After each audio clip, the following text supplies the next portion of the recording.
Hello students, নমস্কার। মাধ্যমিক এবং উচ্চ মাধ্যমিকের সিলেবাসে শিল্পের চ্যাপ্টার থেকে পণ্য সূচক বা দ্রব্য সূচক বা ম্যাটেরিয়াল ইন্ডেক্স একটি গুরুত্বপূর্ণ প্রশ্ন।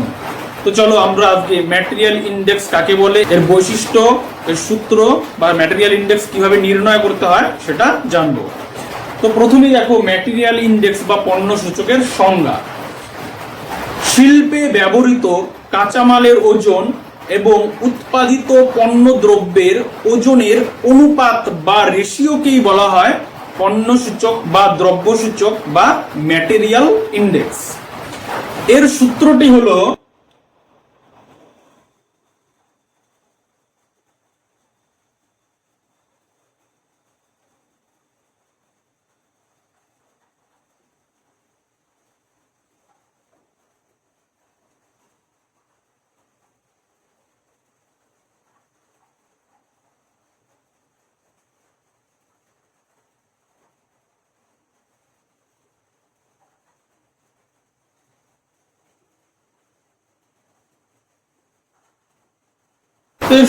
হলো ম্যাটেরিয়াল ইন্ডেক্স বা পণ্য সূচক সমান সমান কাঁচামালের ওজন বাই উৎপাদিত পণ্যের ওজন।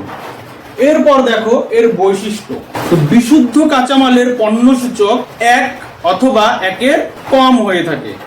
অবিশুদ্ধ কাঁচামালের পণ্য সূচক সর্বদা বা সবসময় 1-এর বেশি হয়ে থাকে।